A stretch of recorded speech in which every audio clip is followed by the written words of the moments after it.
What's up guys, hope you're having a good day. In this video we are going to be taking a deep dive into all of the main card fights taking place this weekend from a gambling perspective. So if you're thinking of betting any of the main card fights on Saturday's card, this is the only video that you need to watch. Hopefully you're going to be able to use the information in this video to make better betting decisions and hopefully earn some extra cash. And if you'd like to watch breakdown videos for all the prelim fights on this card, head on over to my website, MMABettingTips.com. You'll find a link to that in the description below. On my website you'll find detailed breakdown videos for every single fight on every single UFC card, as well as a wide range of bets for every UFC event as well. Pretty much every single type of bet you'll find on my website is profitable. We do great. I think you're going to love it. Go and check it out. But I'd like to start this video off by saying that I'm really sorry for posting this breakdown video late. Throughout the month of September, I've been kind of on a journey of exploration to see how good I can get at betting football. Live betting football specifically, because before I started to bet on MMA, I was a profitable bettor on football. But then when I started to bet on MMA about 12 years ago, I became profitable almost immediately, and I found that I was a lot better at betting MMA than I was football. So MMA kind of became my main focus. But then, September, it wasn't a very good month for betting on MMA. We only had 3 events instead of the usual 4. Or I mean, even in October, we've got 5 events in a calendar month, right? Because we've got one right at the beginning of October, which is going to be the 2nd of October. Then we've got one on the 30th of October. So 5 events in a month. September, we only had 3. And I personally feel that the standard, the quality of those fights that we got throughout September was just not very good, and so it was difficult to find strong positions for me to put my money betting on MMA. It was just a tough month. So because we kind of had a little bit more spare time than usual, I thought, let me go back to betting on football and see if I've still got it. See if I've still got the ability to live bet football and make a good profit. And it turns out I do. I've absolutely smashed it this month. I'm currently up about $26,000. So $26,000 in just 1 month of betting. And I'm just absolutely crushing it. So really sorry that this video is late. But this week I've been really preoccupied with live betting football. We've had a good Premier League game on Monday night. We've had a full Champions League, Europa League and Championship calendar this week as well. So every single night I've been live betting football. And the hard work has paid off, man. I've done great. My win rate is very, very high. Like I said, I've made $26,000 worth of profit in just 1 month. So I'm really optimistic about the future. Obviously, you look at my handle. It is Diary of a Pro Gambler, right? That's how I make my money. That's how I make my living. I need to gamble to make cash. And so, when things aren't great with, betting UFC, because we've had a month where, we haven't got the right kind of matchups, I'm going to start to look at other things and see if there are any other opportunities to make money. The way that I would describe September for UFC betting was that, if you play poker, you've heard that old expression, right? You can only play the hand that you're dealt. Ultimately, a big part of your success in a poker tournament is going to come from the hand you're dealt. And if you're not dealt good hands, it's very difficult for you to make money. That's how I viewed September betting on the UFC. The fights we were getting, the events we were getting, they just weren't giving us good quality, interesting matchups where we could find strong positions to put our cash. But I'm grateful it happened, because I turned my attention a little bit to football and we've done absolutely phenomenally well. Now, don't get me wrong, I'm still fully researching every single UFC fight. I'm putting as much effort into this research as I do every other week. But these YouTube videos, just a little bit late going out because I've focused a lot more of my time on football this week. I do want to let you guys know, though, if you are a member of my website, if you are a member of my community, this week, or for the whole of the month basically, I've shared every single one of my live bets in the VIP chat room on my website. I know a lot of you are enjoying tailing them. A lot of you have made money tailing them. So if you are a member of my website, whenever there's like some big football matches on, Premier League Saturday afternoons, Sundays, Monday nights, if there's Champions League games, Europa League games, make sure you head on over to my website and go to the VIP chat room. You just go to community, VIP chat room. There's probably some people in there discussing some stuff at the moment. We've got 13 people online talking about, I'm not too sure what they're talking about. It looks like maybe college football. But anyway, yeah, if you're a member on our website and there's football happening, check out the site. We hit a winner earlier on and just absolutely crushed it, man.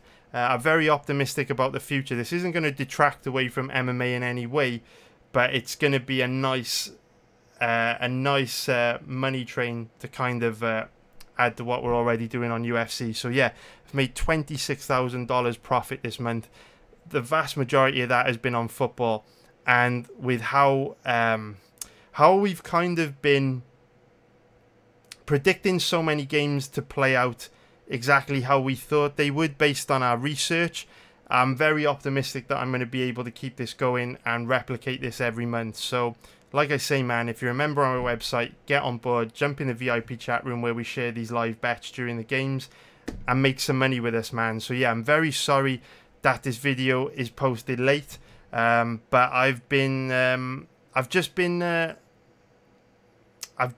kind of, like, I would say, putting a lot of energy, a lot of effort and a lot of focus into kind of using some of my skills to live bet UFC on another sport I know very well in football. And I'm finding, you know, not only are there a lot of transferable skills, but it's possible that it might actually be easier to make money live betting football because you have a lot more time to get your money in. When you're live betting UFC, you know, odds get suspended a lot, the odds move very quickly.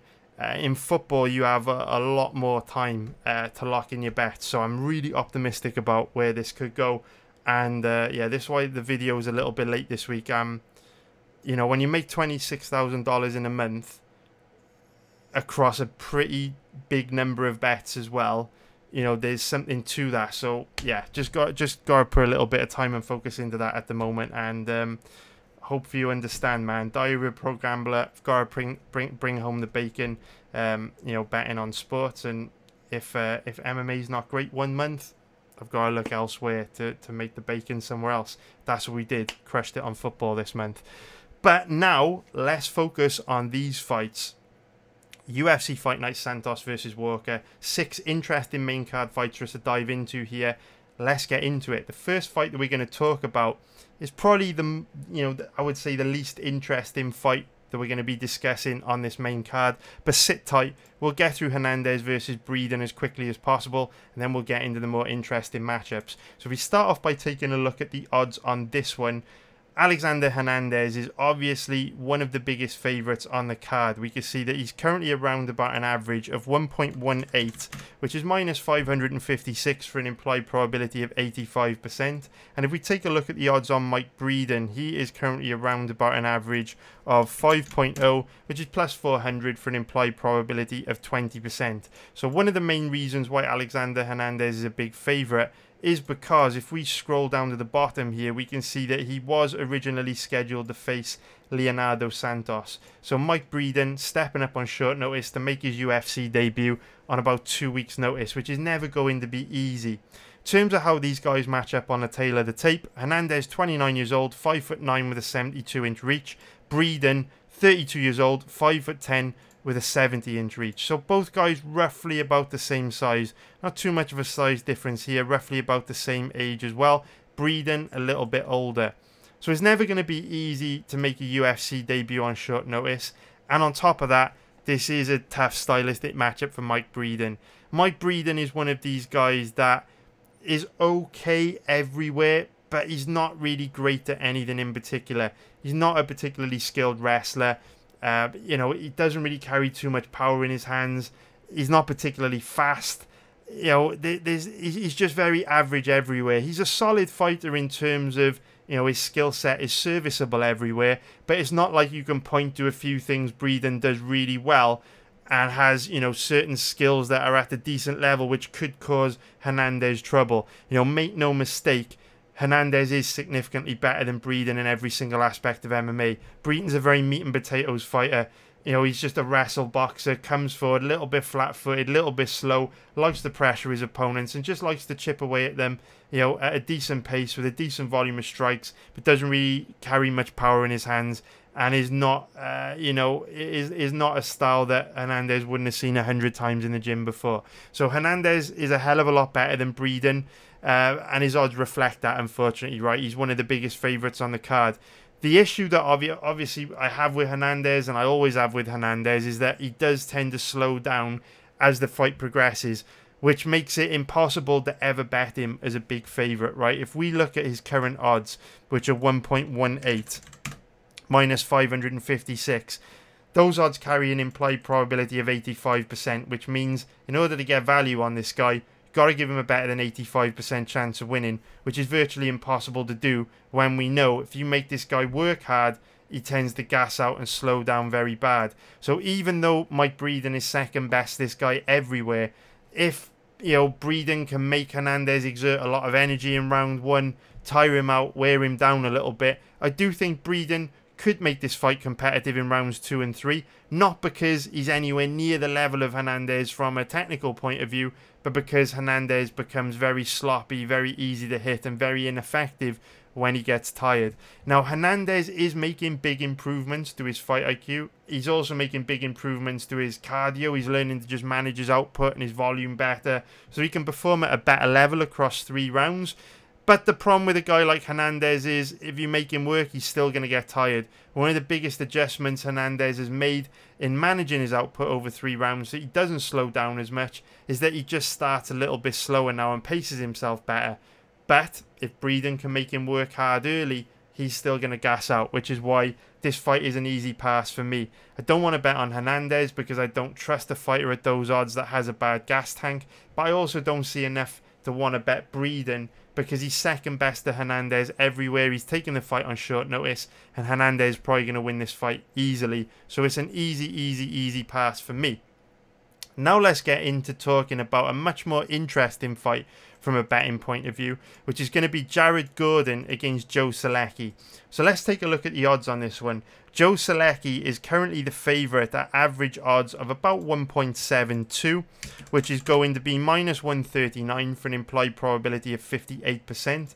And if we take a look at the odds on Jared Gordon, he is currently around an average of 2.20, which is plus 120 for an implied probability of 45%. So if we start off by taking a look at the tail of the tape, Gordon's 33 years old. He's 5'9" with a 68-inch reach. Joe Solecki, 28 years old, 5'9" with a 70-inch reach. So both guys roughly about the same size. Jared Gordon, 5 years older. Now, Joe Solecki at 28 years old, you would expect him to be making big improvements from fight to fight. He's still relatively inexperienced with 13 pro fights, so he's going to be getting better and better every time we see him. But even though Gordon's 33 years old now, he's had over 20 pro fights, I'm also seeing big improvements from Jared Gordon from fight to fight. You know, if you look at Gordon's fights over the last few years, every time we see Gordon, he gets exponentially better. And I feel a big part of Gordon's improvements are down to the fact that he is now training at Sanford MMA. Here we can see him with Christos Giagos and Saul Rogers. And if we scroll down a little bit further, you know, there he is, you know, at Sanford MMA with Ludwig Klein there in the middle. And if we just keep going a little bit further, we can see him at the Sanford MMA practice with all the killers that train at Sanford MMA. This is huge to me because I think Sanford MMA has developed into being, you know, one of the best MMA gyms in the world, right? It's right up there with Tiger Muay Thai. It's right up there with ATT. And so whenever I see a guy training at Sanford MMA, it always adds another few brownie points to me because I know they're going to be getting excellent training in, you know, with excellent training partners. We know that iron sharpens iron, and they're also going to be working with really good trainers and coaches on a day-to-day basis. I think Sanford MMA fighters are always well prepared, you know, very smart. You know, they always come in with a strategy and a game plan specifically tailored towards beating the opponent they've got in front of them. That's why this is an interesting fight for me. You know, if you look at Brendan Allen is a great example, right? Brendan Allen trained at Rufus Sport for a long time. His biggest weakness was bad takedown defense and bad fight IQ. As soon as Brendan Allen went and trained at Sanford MMA, straight away they refined his skill set and just turned him into an intelligent, strategic fighter overnight. When he fought Punahele Soriano, it was the perfect game plan. We knew Soriano was a guy that tended to slow down a lot as the fight played out, and so Brendan Allen came into the first round, didn't get sucked into any reckless exchanges, didn't get caught with anything crazy because he knows Punahele Soriano is very dangerous in round 1. But in round 1, he started to put money in the bank by hammering that body with those big leg kicks. Body kicks.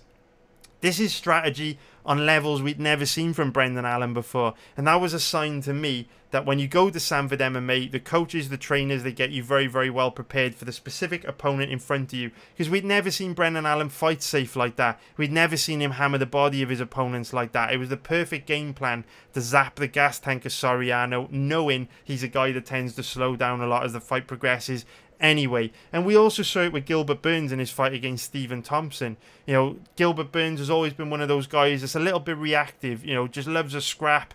You know, there's a little bit of stand-up, there's a little bit of grappling, but there's never been, you know, loads of structure to Gilbert Burns' fight IQ and strategic game planning. Against Stephen Thompson, he focused on not engaging on the feet, you know, not taking any damage, not putting himself in any unnecessary danger standing. And then a minute or two before the end of every round, he'd shoot a takedown and steal every round with a takedown. This is the kind of fight IQ and strategy we see from the guys at Sanford MMA, and I think this is one of the reasons why now that Jared Gordon's there, we're seeing big improvements from him from fight to fight. So even though he's a little bit older, I'm optimistic as the version we're going to get from this guy this weekend. Now, this is an interesting fight because we know a lot about Jared Gordon. There's a lot of footage available on him. He's been in the UFC for a long time.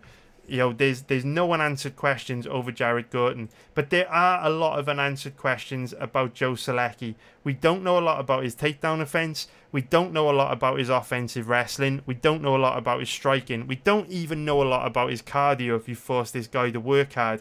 Because even though he has been the distance in 2 of his 3 fights in the UFC against Matt Wyman and Jim Miller, we know that, you know, Miller and Wyman didn't really offer up much resistance in those fights. They made life very, very easy for Solecki. You know, Miller was gassed out of his mind after the first round, and Wyman was just not good enough to defend himself. Joe Solecki had his way with him. So, you know, you look at Joe Solecki's opponents over the last few years, you know, they're either low-level guys that he's been able to submit very quickly, or low-level guys that have kind of toughed it out and gone the distance with him, but low-level guys that have not really been able to test Solecki, you know, make him work and resist the things that he was kind of trying to do to them. So we don't really know how Solecki is going to cope with an opponent like Jared Gordon that is reasonably good everywhere, aggressive, and is going to be, you know, somewhat competitive with Solecki wherever this fight takes place. The one thing that I love about guys like Jared Gordon is that whatever happens, no matter whether they win or lose, they're very consistent. Jared Gordon is a hard-nosed, gritty, blue-collar, tough mother effer. You know, every single time he steps into that octagon, he's going to bring it. He's going to be consistent. He's going to fight his ass off from the first second to the last. Now, that doesn't mean that, you know, he's going to beat Joe Solecki, but what it does mean is that it's very likely he tests Joe Solecki in a lot of ways that we haven't seen Solecki tested before. When you look at Joe Solecki, he's obviously got a base in Brazilian Jiu-Jitsu, and he's very slick and he's very, very dangerous on the ground.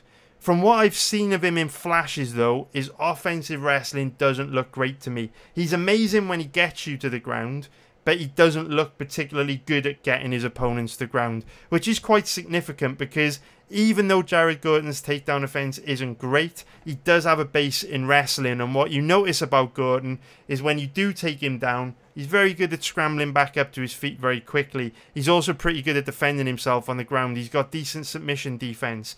So Solecki may not find it that easy to get this guy to the ground compared to some of his past opponents, which, you know, may result in Solecki burning through a lot more energy than usual to get his opponents to the ground.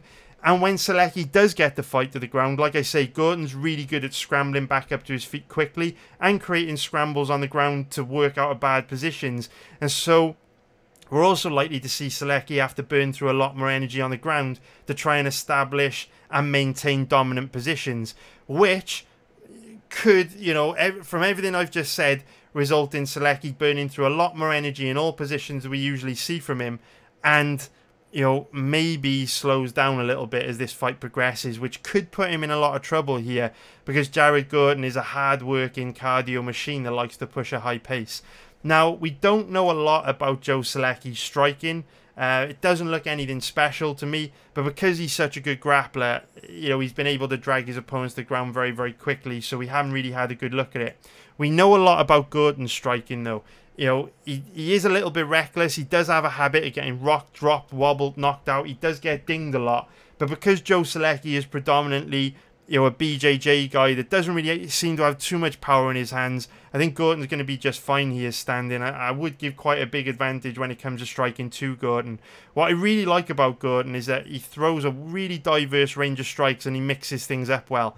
One of the reasons why he used to get rocked, dropped, wobbled, knocked out so many times in his career was because he just wasn't the best defensively. He would just get dragged into these brawls. But now that he's training at Sanford MMA, he's done a really good job of establishing a jab and fighting behind the high boxing guard. So he's a lot more aware of, you know, boxing defense. He's a lot harder to hit now. And he's got pretty good boxing. He also does a good job of mixing in his leg kicks. He disguises his leg kicks from behind his boxing very well. And he does inflict a lot of damage to his opponent's lead leg off those leg kicks, which is notable because with Joe Solecki having a base in Brazilian Jiu-Jitsu, he's probably not going to be the best at reading his opponent's strikes, which means, you know, with Solecki standing heavy on the lead leg, that's a technique that he might be particularly susceptible to. I think Gordon can cause Solecki some trouble with the leg kicks.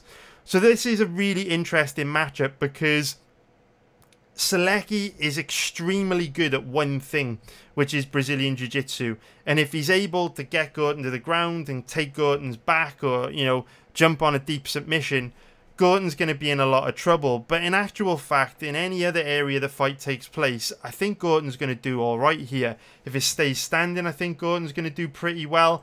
And I don't think it's going to be easy for Solecki to get the fight to the ground and you know, establish dominant positions and keep Gordon on the ground. Gordon's got a base in wrestling. He's very, very scrambly. He doesn't accept being put in bad positions. Now, Solecki may be able to get this fight to the ground early, establish a dominant position early, you know, put Jared Gordon in, you know, in a really bad position early, like how he caught Austin Hubbard cold. However, I do feel that if Gordon can weather that early storm and really make Solecki work hard for positions on the ground, I do think Gordon could do pretty well here into the second and third round. So this is a very interesting fight for me. You know, with Gordon as the underdog, I'm not sure if he should be the underdog here. I think the odds should be perhaps the other way round. I do think perhaps Gordon should be the slight favourite here. Might be a little bit of value on Gordon. He's definitely not a safe bet. Solecki's a nightmare on the ground. He's very, very slick, dangerous submission grappler. But I think there's a lot more things Gordon does which could potentially cause Solecki trouble. So if you're thinking of betting this fight, I'd highly recommend watching some footage on these two, doing your own research, and yeah, maybe taking a look at Jared Gordon this weekend is completely up to you. But Gordon's a little bit interesting to me at underdog odds. So now let's get into the next fight that I want to talk about, which is going to be Krzysztof Jotko against Misha Cirkunov. So if we start off by taking a look at the odds on this one, we can see that Krzysztof Jotko is currently around about an average of 1.67, which is going to be minus 149 for an implied probability of 60%. And if we take a look at the odds on Misha Cirkunov, he's currently around about an average of 2.25, which is plus 125 for an implied probability of 44%. So very, very close to this fight being 60-40 in the eyes of the bookies. And let's start off by taking a look at the X factors on this one. So Jotko, 32 years old, 6'1", with a 77-inch reach. Misha Cirkunov, 34 years old, 6'3", with a 77-inch reach. So both guys roughly about the same size. But there is one more huge X factor on this fight, which I do feel works against Misha Cirkunov in quite a big way. And that is that you're dropping down to middleweight for this fight, which doesn't really make much sense to me at all. He's a very big guy, 6'3" with a 77-inch reach. Big dude, big, muscular, physically imposing dude. He was huge at light heavyweight. So the fact that he's dropping down to middleweight is a little bit of a concern for me, because Cirkunov, for me, is in the top 3 most chinniest fighters I have ever seen in the history of the UFC. I've been watching MMA for 20 years and I can't remember any other fighter as fragile as Misha Cirkunov. It doesn't take much to put this guy away at all. You know, his chin is literally made of glass. You touch this guy and he goes down. And obviously we know, you know, when you go through a brutal weight cut, when you deplete the body, you know, when you take, you know, all that fluid away from the brain with a brutal weight cut, it makes you more susceptible to a knockout. So Cirkunov's biggest weakness is that he can't take a shot. He's incredibly chinny. And I don't expect him to be any more durable at middleweight because, you know, his brain's going to not have as much protection with the brutal weight cut he's likely to go through to have to make 185 pounds. It's a huge cut to go from 205 to 185. I don't see how this move is going to help Cirkunov at all. I think it might be like a desperation move. You know, he's lost 3 of his last 5. He's losing to some pretty low-level guys as well, like Johnny Walker and Ryan Spann. Might be a desperation move to kind of, you know, spark his career. I don't know, something like that. It's a move we see a lot of fighters make when they hit hard times. They seem to think moving weight class is a solution to their problems, but moving the middleweight isn't going to affect Cirkunov's, is going to improve Cirkunov's ability to take a shot. It's a weird one for me. It's a very, very weird one. However, the UFC are trying to hook Cirkunov up here by giving him the least dangerous guy they could find in the middleweight division for his debut. If you look at Krzysztof Jotko's fighting style, the guy just isn't that dangerous. He doesn't really have much power in his hands. He's more of a volume striker. He likes to point fight. He likes to just chip away at you and rack up volume, which means he doesn't pose too much of a threat to Misha Cirkunov. This is not a guy with knockout power, and this is reflected in his record. If we take a look at Jotko's time since he came into the UFC back in 2013, he's had 1, 2, 3, 4, 5, 6, 7, 8, 9, 10, 11, 12, 13, 14 pro fights in the UFC. And within that time, he's only managed to finish one of his opponents. So he's only finished one guy in 14 pro fights, which means they are kind of matching Misha Cirkunov up with a bit of a pussycat here, who, you know, historically speaking, has lacked the power in his hands to hurt his opponents. Having said that, Cirkunov is fragile. He is made of glass, and I wouldn't trust this guy as far as I could throw him. He just, as soon as you touch this guy, he goes down. And so even though Jotko doesn't have too much power in his hands, he's still a 6'1" tall guy with a 77-inch reach that hits hard. He's a professional athlete, professional fighter that trains at one of the best gyms in the world, American Top Team. If he connects clean and hard on Cirkunov, which he probably will do in a 15-minute period, Cirkunov's probably going to go down. It doesn't take much to knock this guy out. So, in terms of how these two guys match up from a stylistic point of view when it comes to striking, it's actually pretty close. I wouldn't say either guy's got a particularly big advantage. Jotko's kind of got the volume, the footwork, the movement, the defense, but Cirkunov hits a lot harder. But his chin is made of absolute glass. So you've got to lean towards Jotko when it comes to striking based on that. In terms of grappling, Misha Cirkunov's base is submission grappling, but there are a lot of issues with Cirkunov's grappling. He gives up position a lot, hunting long shot submissions. He doesn't look particularly great off his back. And if you do get into top position and start chipping away at this guy with ground and pound, he does kind of give his back up and turtle up and just demonstrate, you know, pretty bad body language on the ground that suggests to the referee and his opponent he doesn't want to be in there. Cirkunov's a very weird guy. Strange fighter. Would not trust this guy with my money. Krzysztof Jotko, when it comes to grappling, is very difficult to take down. He is, you know, he's a difficult guy to take down. He's a reasonably good grappler. We've seen him hang on the ground with a super high-level Brazilian Jiu-Jitsu black belt like Thales Leites. You know, if these two boys go to the ground, Cirkunov may be able to cause Jotko some problems, but I don't see a massive advantage here for Cirkunov on the ground. I think Jotko's going to be just fine if it goes to the ground. Certainly going to be able to survive on the ground. You know, very unlikely Cirkunov's going to be able to submit this guy, and chances are Jotko's going to be able to work his way back up to his feet. You know, if Cirkunov does get him down, either by, you know, using the correct techniques to create space for yourself off your back to work your way back to your feet, or by Cirkunov getting aggressive on a submission attempt where invariably he usually ends up giving up position and allowing his opponent to either improve their position or pop back up to their feet. So my lean is definitely Jotko here. You know, betting Jotko as a favourite's always a little bit dangerous because of how passive, how tentative he is. You know, he really struggles to put his stamp on rounds. But if Cirkunov shows up and looks like he did in any of his fights at light heavyweight, good chance Jotko knocks him out here because this guy just cannot take a shot. Hopefully he looks a lot better at middleweight, but I wouldn't be trusting Cirkunov with my money here. Jotko is definitely my lean. Moving on to the next fight now. It's time for me to take a quick little drinky poo. Halfway through. Try and get this wrapped up in an hour. We're moving on to Alex Oliveira and Nico Price. So if we start off by taking a look at the odds on this one.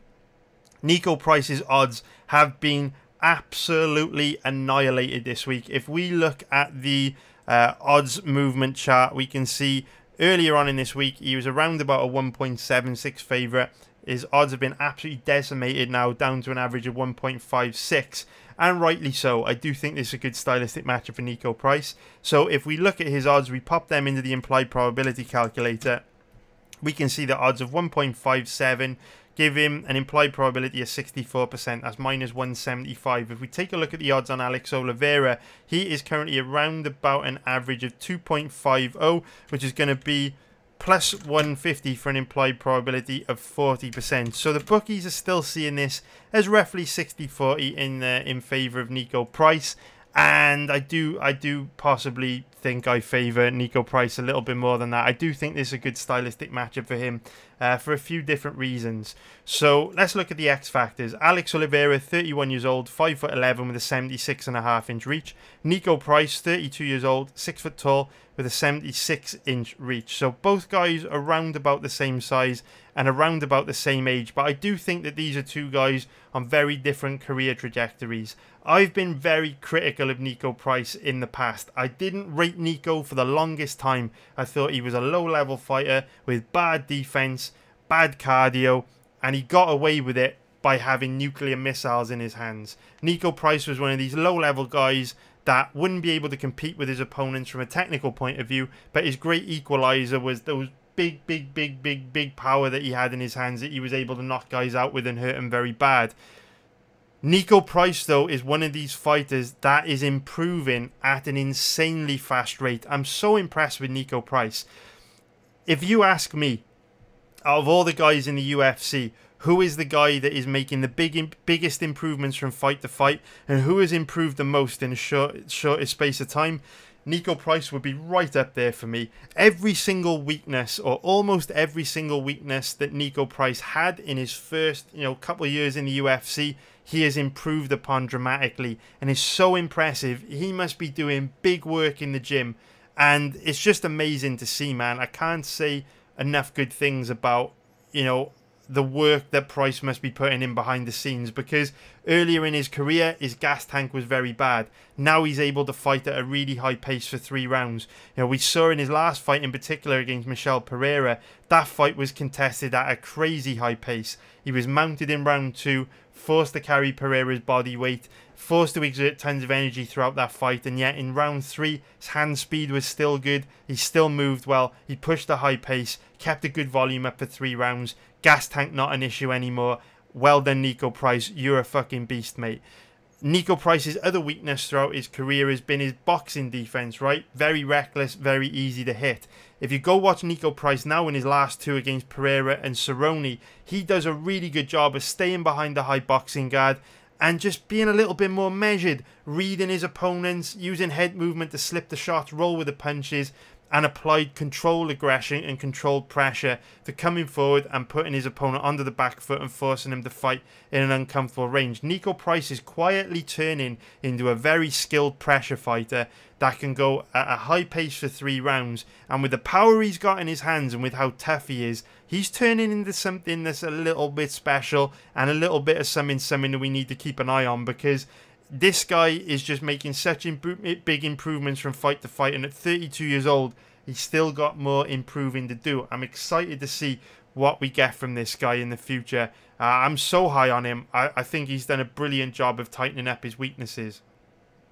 This is a good stylistic matchup for Nico Price because he has a predominantly boxing-based style of fighting, and Alex Oliveira has a predominantly kicks-based style of striking. So if ever you've watched my videos, you'll know that when you've got a kicker and a boxer, usually the boxer's the guy that's going to have the advantage, because it's a lot easier to punch someone in the face than it is to kick him in the head.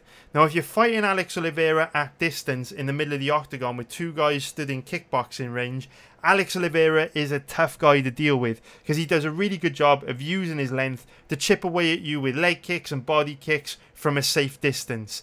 You know, if you're going to try and fight this guy at distance, which is what Peter Sabata tried to do, he's going to blast you all night with those lengthy kicks.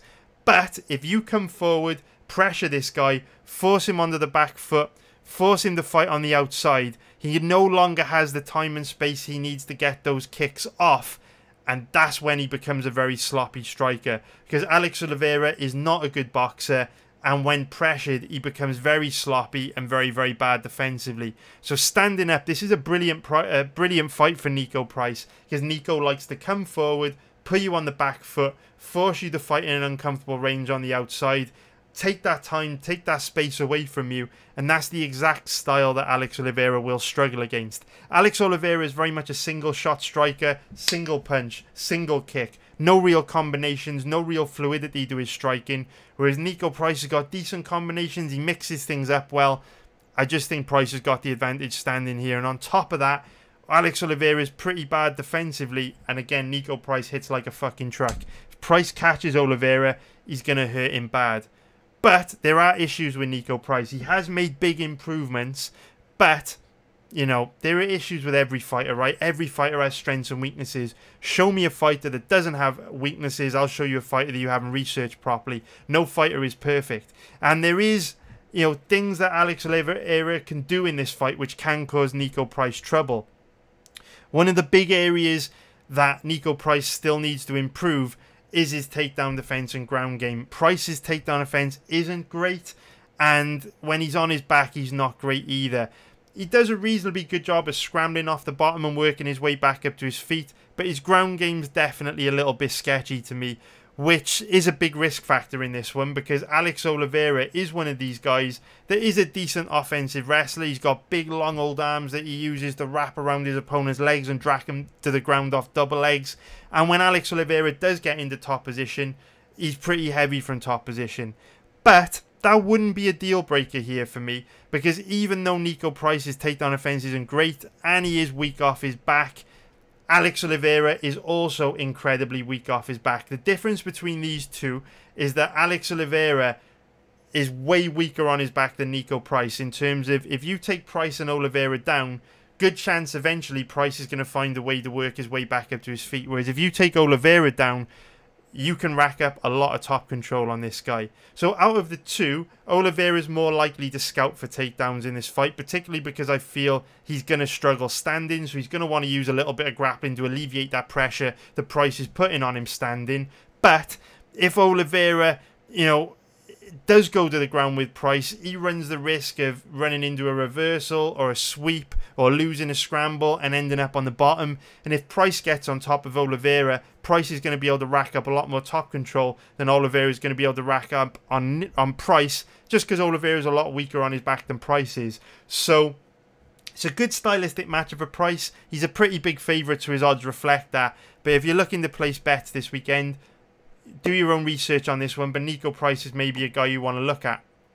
Now let's go into the next fight that I want to talk about in this video, which is going to be Kevin Holland against Carl Daukaus. So we'll start off by taking a look at the odds on this one, and we can see that Kevin Holland, currently the favourite at average odds of about 1.61, which is minus 164 for an implied probability of 62%. And if we take a look at the odds on Carl Daukaus, he's currently around about an average of 2.35, which is plus 135 for an implied probability of 43%. So again, bookies have roughly got this fight 60-40 in favour of Kevin Holland. Let's take a look at the tail of the tape. Kevin Holland, 28 years old, 6'3", with an 81-inch reach. Carl Daukaus, 28 years old, 6'3", with a 76-inch reach. So Kevin Holland has got a real nice 5-inch reach advantage there. The only problem with Kevin Holland is that he doesn't know how to use it. He isn't exciting, he is a flashy striker, but Holland hasn't figured out how to use his reach yet. If you go back and watch Kevin Holland's past fights, the Joaquin Buckley is probably the one that will illustrate this point the most. But Holland is one of these guys that likes to be all the way outside of a range where he can be hit, or all the way inside, blitzing forward with like straight punch combinations, spinning attacks, flying shit, goofy kicks. You know, in order to utilise that 5-inch reach advantage, Holland has got to fight at distance and use that length to chip away at his opponents from a range that he can't be countered. Holland doesn't really have that style of striking. He's either all the way in or all the way out. So the 5-inch reach advantage is nice, but Holland doesn't really use it. This fight is going to come down to whether or not Carl Daukaus can get this fight to the ground and keep the fight on the ground. And it's as simple as that. If this fight stays standing, it's going to be an absolute cakewalk for Kevin Holland. He's a very dangerous, explosive, dynamic striker. Carl Daukaus is pretty bad defensively. Very meat and potatoes striker. There's nothing special about this guy, and he's pretty bad defensively as well. Holland's going to light him up if this fight stays standing. However, Carl Daukaus is a young, hungry, smart fighter who is going to know that the blueprint on how to beat Kevin Holland has already been written. All you've got to do is go back and watch Kevin Holland's last 2 fights against Marvin Vettori and Derek Brunson to see if you get to the body lock, drive this guy into the cage and start working for takedowns, eventually this guy is going to make a mistake and give you a takedown. So Carl Daukaus isn't the best wrestler. He doesn't really, shoot single legs or double legs. A lot of his takedowns do come from, the clinch position off the body lock. But we have seen Holland taken down multiple times in his last 2 fights with that technique. But Kevin Holland, for me, is an interesting fighter because I feel that so many of his fights are decided by the mood he's in or the mental state that he's in. In terms of Kevin Holland's ability, I think that he's more than capable of beating most guys in the middleweight division. But the problem with him is his fight IQ and intelligence. He doesn't make good decisions in fights, and because of that, you never know what version of him you're going to get, and he's incredibly difficult to trust.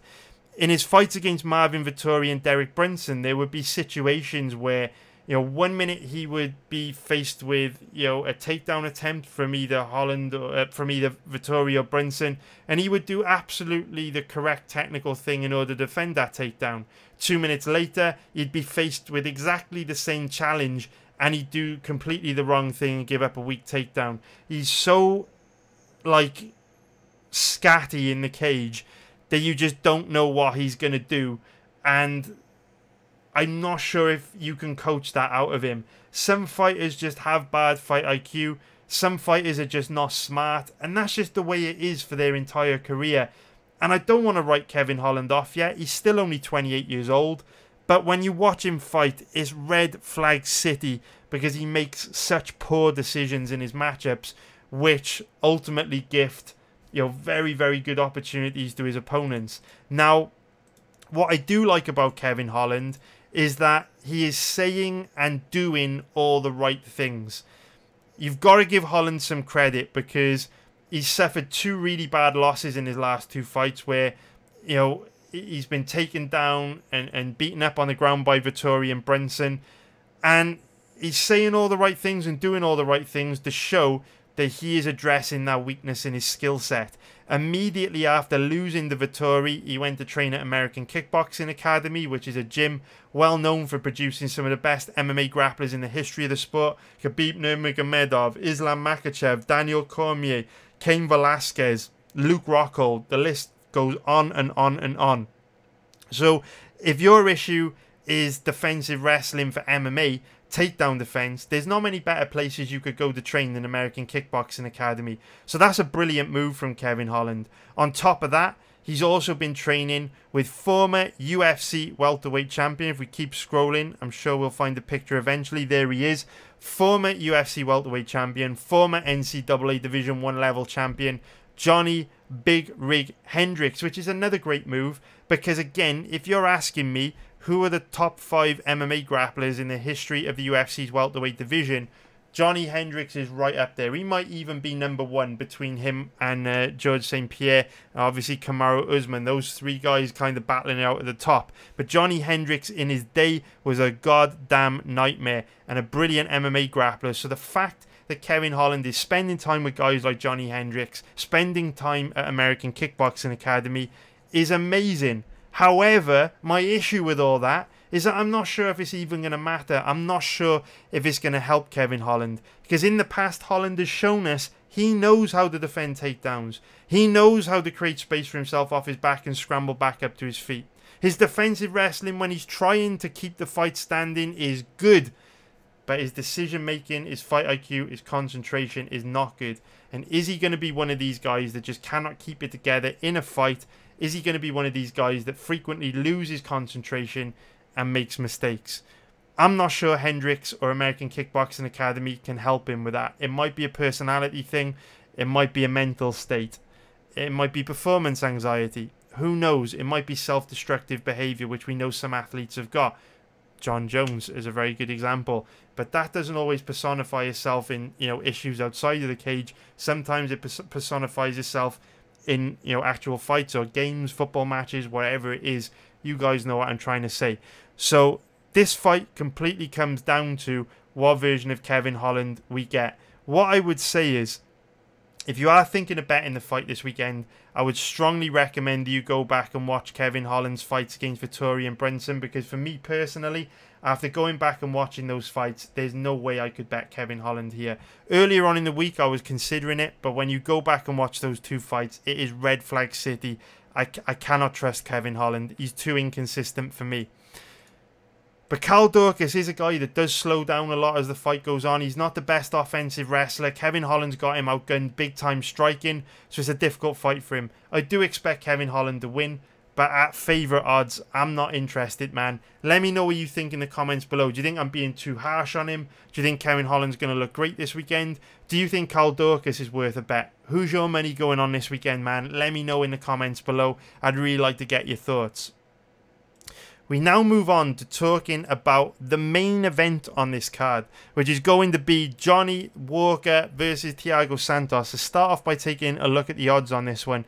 So the current average odds available on Thiago Santos are 1.63, which is minus 159 for an implied probability of 61%. And if we take a look at the odds on Johnny Walker, he is currently around about an average of 2.35, which is plus 135 for an implied probability of 63%. So another fight where the bookies are going 60-40 one way.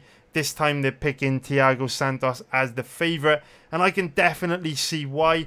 Thiago Santos is the rightful favourite here. In my opinion, he's better than Johnny Walker almost everywhere. And this is a very difficult matchup for Johnny Walker.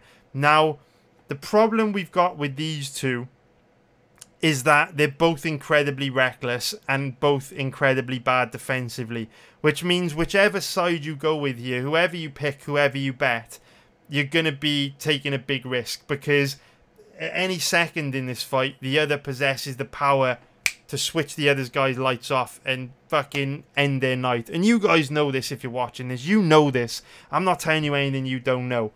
So let's look at the tail of the tape. Johnny Walker, 29 years old, 6'6" with an 82-inch reach. Thiago Santos, 37 years old, 6'2" with a 76-inch reach. So Johnny Walker has got an enormous 6-inch reach advantage here. But just like with Kevin Holland, he doesn't really know how to use it. Johnny Walker is another one of these guys that is either all the way outside of a range where he can be hit, or blitzing forward with spinning shit, flying shit, killer shit to send you to sleep. But Johnny Walker doesn't know how to use that reach, so it's not too much of a issue here. What I will say, though, is that Johnny Walker did look a lot bigger than Thiago Santos at the weigh-ins. And we've got to remember, Johnny Walker is absolutely enormous for light heavyweight. At 6'6" with an 82-inch reach, it wouldn't be a bad idea for this guy to move up to heavyweight. And I actually think he could do a lot better at heavyweight. Johnny Walker's big issue is his gas tank. But he's very fast, he's very explosive, he's very dangerous. Most guys in the heavyweight division are very slow, and they've also got bad gas tanks. So I think Johnny Walker could do a lot better if he went up to heavyweight, because at light heavyweight, his gas tank is bad. He becomes very sloppy after the first few minutes, and so if you're a light heavyweight, if you can just make it through the first few minutes against Johnny Walker, you're likely to do very well. I would like to see Walker move up to heavyweight. But it is important to remember that Thiago Santos did start life in the UFC as a middleweight. So there's a big size difference here. This is a guy should probably be fighting a heavyweight against a former middleweight. And there was a big size difference at the weigh-ins. When you look at how these two guys match up from a stylistic point of view, obviously they're both primarily strikers. But Thiago Santos is much more technical. He's much more accurate. He's much faster. And Johnny Walker is extremely bad defensively. This guy is a sitting duck to the knockout. He has that kill or be killed style, but with how bad he is defensively, he's just as likely to be killed as he is to get the kill himself, because this guy is very easy to hit. And once he starts to become tired after the first few minutes, he becomes even worse defensively. So if Santos can just make it through the first few minutes here, I think he's going to do really well here. And I think the Santos's technique is going to start to shine through, and I think he's going to do really, really well at exploiting Walker's bad defense. Now, Johnny Walker, I feel, is also not making the smartest, decisions for his career. If we take a look at his Instagram profile, if we just bring it up here, where is it? There it is. So if you look at Johnny Walker, he's a guy that is pretty low level everywhere, right? Bad gas tank, low level grappling, low level striking. He's big and strong and explosive, but from a technical point of view, he's pretty sloppy. And, despite all this, he is currently training at SBG Ireland. If we scroll down a little bit, you can see there, Straight Blast Gym Ireland in the background. And there he is with Fabian Edwards. So this isn't a good career move for me, because fighters that go to train at SBG Ireland very, very rarely improve. If anything, they regress. Over the years, we've seen a few average fighters come out of SBG, like Ashlyn Daly, Cathal Pendred, Paddy Houlihan. But for the most part, the guys that come out of SBG are pretty low level. You've got you've got obviously the cream of the crop, which is Conor McGregor. Maybe you want to throw Gallagher from Bellator into the mix as well. But for the most part, SBG have got a long history of producing very average fighters, and what's even more concerning to me is when guys go to train there, they don't really seem to improve ever. Makwan Amirkhani went to train at SBG Ireland for a long time, and if you go look at Makwan Amirkhani's recent fights and his fights from 4 or 5 years ago, it's the same guy. He hasn't got any better.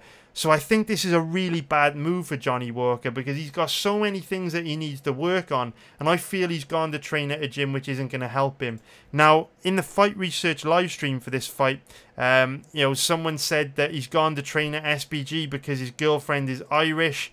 Here she is here. I understand him wanting to go to Ireland to be closer to her, but in terms of his career, I'm not sure that this was the best move for him. And I don't see this guy as making particularly good decisions. He's also got Michel Pereira in his corner for this fight, which is also a bit of a red flag, because Pereira is a guy that comes out the gate very hard and aggressive, throwing lots of spinning shit, with lots of chaos, lots of flashy, unorthodox techniques with lots of flim-flam. And then invariably, if he doesn't kill his opponent in round one, he often burns himself out and then struggles into the second and third. We saw this happen in the Nico Price fight. I just feel like Johnny Walker needs to refine his skill set, fight a little bit smarter, be a little bit more strategic with this being a 25-minute main event. And I don't think SBG Ireland or Michel Pereira are going to help him get there. If anything, I think they're probably going to contribute to his bad fight IQ and poor decision-making.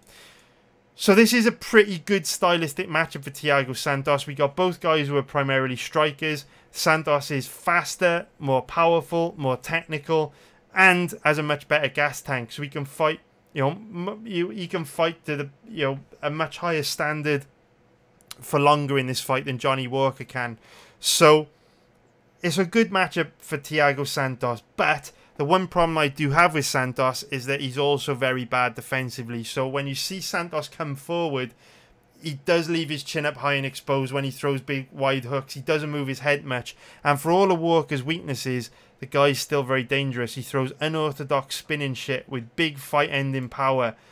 And we've seen Santos get dinged, a good few times in the past. What I'd also say about Santos is that he's getting old now. He's 37 years old. We know that when fighters, start to get past the age of 33, they start to decline from fight to fight as their body starts to produce lower levels of testosterone. It becomes harder for them to train, harder for them to, recover from injuries. They don't have the same fire they used to when they were younger. So Thiago Santos is older now. He's going to be a fighter declining from fight to fight, whereas Johnny Walker, 29 years old, still going to be theoretically improving from fight to fight, even though he's training at SBG Ireland. So both these guys could be heading on opposite career trajectories. On top of that, Thiago Santos suffered 2 major knee surgeries not that long ago after he fought John Jones. And with him only fighting twice since then, you know, we don't know what the long-term impacts of those injuries are going to be, how much they're impairing his training, how much they impact his mobility, you know, that kind of thing. There is also one huge risk factor with Thiago Santos here. There is also a risk factor for Johnny Walker, but I feel it has the biggest chance of causing Santos an issue as opposed to causing Walker an issue, and that is that Santos is a very, very, very low-level grappler. Santos is one of these guys that if you can take this guy down and put him on his back, he does absolutely nothing off his back. If you take this guy down 1 second into a round, you can rack up 4 minutes and 59 seconds of top control on this guy. He has nothing off his back, no submission defense, doesn't know how to work his way back up to his feet. And if Johnny Walker does come into this fight with a grappling heavy game plan, if Johnny Walker is able to get this fight to the ground, Santos could be in a bit of trouble. The issue with Walker is that his gas tank is very bad. So if he does try to grapple hard, he's likely to burn himself out, which will make it harder for him to get takedowns into the 2nd, 3rd, 4th, 5th round. But even though Walker's not a particularly good grappler, he is a big, strong, heavy dude. If he could take Santos down, get into top position, he's going to get a lot of top control, and he can inflict major, major, major damage with ground and pound. So that's a huge risk factor with Thiago Santos. So my lean on this main event is definitely Thiago Santos. I think he's the better, more dangerous striker, you know, faster, more technical, more accurate, throws a more diverse range of strikes. Walker's very sloppy, very chaotic, and if you can weather that early storm, I think Walker becomes very beatable. But the fact that Santos is old now, is not that long ago had 2 pretty significant knee surgeries, fact that he's not the best defensively, and he's very, very weak on the ground. There's just too many major risk factors here for me to consider betting him. There's a little bit too much risk. So like I said at the beginning of this breakdown, whoever you go with here, you're going to be taking on a lot of risk because both guys have got a lot of weaknesses that the other can exploit. So I hope you found that breakdown useful. Let me know what you think about these comments in the fights below. Share your bets with me. Let me know where you're going with this weekend. And as ever, please hit the like button if you appreciate these videos, and I'll keep doing them. Subscribe if you haven't already. Thank you very much for watching. Take care, guys. I will see you in the next video. Make loads of money this week. I hope you crush it. And don't forget, I made $26,000 this week. So if you want to make some cash too and you're a member of my website, hang out in the VIP chat room a little bit more. So I share all my live bets in there. Take care, guys. Have a great weekend.